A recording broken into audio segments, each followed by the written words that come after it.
Hello everyone. आज हम पढ़ेंगे बांडुरा थ्योरी ऑफ सोशल लर्निंग। बांडुरा का सामाजिक अधिगम सिद्धांत। बांडुरा ने सामाजिक अधिगम का सिद्धांत सन 1977 में प्रतिपादित किया। इस सिद्धांत के अंतर्गत बांडुरा शास्त्रीय स्फूर्त अनुबंधन के व्यवहारवादी अधिगम सिद्धांत से सहमत थे। इस सिद्धांत में उन्होंने कहा कि उद्दीपक तथा अनुक्रिया के बीच मध्यस्थता की प्रक्रिया होती है, यानी कि उद्दीपक जो होता है उसको देख कर के अनुक्रिया करते हैं, उसके बीच मध्यस्थता की प्रक्रिया पाई जाती है।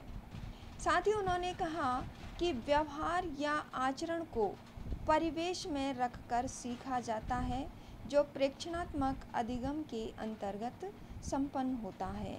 यानी कि हम जो भी व्यवहार करते हैं या जैसा आचरण करते हैं वह हमारे परिवेश के अंतर्गत रहकर हम सीखते हैं। यानी हमारे चारों ओर का जो वातावरण है, हमारा घर है, हमारा परिवेश है, उसके अंतर्गत जिस प्रकार का व्यवहार हम सीखते हैं उसी प्रकार का हम करते हैं। बांडुरा ने अपने सामाजिक अधिगम के सिद्धांत में बताया कि बालक जन्म के पश्चात ही अपने माता पिता, परिवार तथा अन्य सदस्यों, पड़ोसी, अध्यापक आदि के व्यवहारों का अवलोकन करता है और इसके पश्चात वह उसी तरह के व्यवहार का अनुकरण करने लगता है। इसे ही बांडुरा ने सामाजिक अधिगम कहा है। इस प्रकार से जब प्राणी समाज के सदस्यों के व्यवहार को देखकर सीखता है तो उसे सामाजिक अधिगम कहा जाता है। बांडुरा ने सामाजिक अधिगम का जो सिद्धांत है उसमें दो प्रयोग किए। पहला था प्रेक्षणात्मक अधिगम। इस सिद्धांत के अंतर्गत बांडुरा ने बताया कि बालक देखकर किसी भी वस्तु का अनुकरण करता है। इस प्रकार के अधिगम में व्यक्ति सामाजिक व्यवहारों को सीखता है, अतः इसे सामाजिक अधिगम भी कहा जाता है। कई बार आपने देखा होगा कि हमारे सामने इस प्रकार की परिस्थितियां या समस्याएं उत्पन्न हो जाती हैं कि हमें पता ही नहीं होता कि उस परिस्थिति या उस समस्याओं से हम समाधान कैसे पाएं और हम कैसा व्यवहार करें।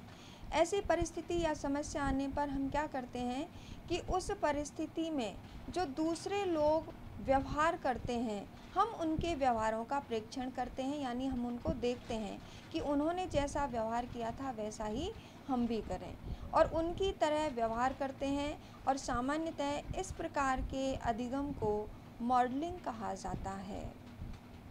नेक्स्ट उन्होंने जो प्रयोग किया वो किया था बार्बी डॉल नामक गुड़िया पर। इस सिद्धांत में उन्होंने क्या किया कि बच्चों का एक समूह लिया, उस समूह को 3 समूहों में विभाजित कर दिया और इसमें दिखाया गया, उनको एक 5 मिनट की फिल्म दिखाई गई प्रत्येक समूह को। तो उसमें सबसे पहले जो दिखाया गया कि एक जोकर था जो बार्बी डॉल नाम की गुड़िया को मार रहा था, पीट रहा था, उसके ऊपर बैठ रहा था, लात हाथ पैरों से उसको मार रहा था, कुचल रहा था, मतलब बहुत ही आक्रामक व्यवहार उनके साथ, उस गुड़िया के साथ वो कर रहा था। नेक्स्ट वाला जो ग्रुप था उसको दिखाया गया कि वो जो जोकर था उस गुड़िया के साथ बहुत अच्छा व्यवहार कर रहा था, उसको बहुत प्यार से रख रहा था और मतलब बहुत ही प्यारा सा व्यवहार वह उस गुड़िया के साथ कर रहा था। तीसरा जो ग्रुप था उसको पिक्चर का नेक्स्ट भाग दिखाया गया, उसमें दिखाया गया कि वह जोकर ना तो उस गुड़िया के साथ प्रेम कर रहा था और ना उसके साथ आक्रामक व्यवहार कर रहा था, मतलब उसके साथ वह किसी भी प्रकार का अच्छा या बुरा व्यवहार नहीं कर रहा था। बाद में क्या किया कि उस तीनों समूहों को अलग अलग समूह में एक एक बार्बी डॉल नामक जो गुड़िया थी वो ला करके दी गई। तो जो पहले समूह को जब वह गुड़िया दी गई तो उस समूह ने क्या किया कि जैसा उन्होंने फिल्म में देखा था वैसा ही व्यवहार उस गुड़िया के साथ उन्होंने किया। उसको मारा पीटा, उसके ऊपर बैठे, उसके कपड़े फाड़े, उसको लात मारे, पैर मारे, उसको हाथों से मारा, और मतलब जितना आक्रामक या गंदा व्यवहार वो कर सकते थे उस गुड़िया के साथ उन्होंने किया। नेक्स्ट ग्रुप में जब उस गुड़िया को दिया गया तो वह उस गुड़िया को उन्होंने बहुत ही प्यार से रखा, उसको बहुत अच्छे से सजाया संवारा और बहुत प्रेम से उस गुड़िया को उन्होंने रखा। जो नेक्स्ट ग्रुप था तीसरा वाला, उसको जब वह गुड़िया दी गई तो उन लोगों ने ना तो उस गुड़िया के साथ बहुत अच्छा व्यवहार किया और ना ही उन्होंने उसके साथ बहुत बुरा व्यवहार किया। मतलब उसके साथ सामान्य जो व्यवहार किया जैसा वह जोकर कर रहा था और उन्होंने पिक्चर में देखा था।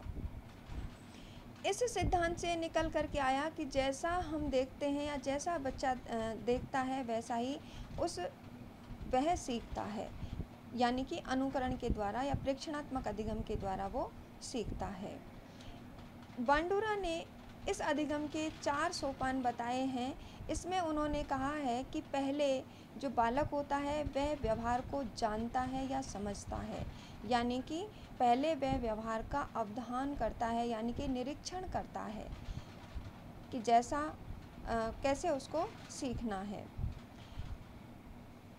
व्यवहार अवधान करने के बाद वह उस जो व्यवहार है उसका स्मरण करता है, मतलब अपने मस्तिष्क में प्रतिमाओं के रूप में या शाब्दिक वर्णन के रूप में उसको ग्रहण कर लेता है। नेक्स्ट जो स्टेप है वह स्मरण किए गए व्यवहार को क्रिया के रूप में बदलना, यानी कि पुनः प्रस्तुतिकरण करना, जिसको हमने अवधान किया फिर धारण किया, मतलब पहले हमने उसको ध्यान से देखा फिर उसको धारण किया व्यवहार में, और अब धारण करने के बाद हम उसका पुनः प्रस्तुतिकरण करेंगे। नेक्स्ट स्टेप है इसका पुनर्बलन, यानी कि जहाँ सकारात्मक पुनर्बलन मिलने पर हम उस कार्य को दोबारा करते हैं, वहीं नकारात्मक पुनर्बलन मिलने पर हम उस कार्य को दोबारा नहीं करेंगे। इन चारों सोपानों को हम एक उदाहरण के द्वारा समझ सकते हैं। जैसे कि एक बार एक किसान खेत में फसल काट रहा था और कुछ बच्चे उस फसल काटते हुए किसान को बहुत ध्यान से देख रहे थे। बच्चों ने क्या किया कि पहले उसको फसल काटते हुए देखा तो बहुत ध्यान से देखा। अब उन्होंने उस जैसे वह किसान फसल काट रहा था उसको अपने व्यवहार में धारण कर लिया कि किस प्रकार उसने हंसिया पकड़ा था और किस प्रकार से वो फसल काट रहा था। उसके बाद जैसे ही उन बच्चों को मौका मिला उन्होंने भी हंसिया उठाया और फसल काटना शुरू कर दी, यानी कि पहले उन्होंने फसल काटते हुए देखा, फिर व्यवहार को धारण किया और उसके बाद जैसे ही मौका मिला उसने अपने व्यवहार का प्रस्तुतिकरण कर दिया।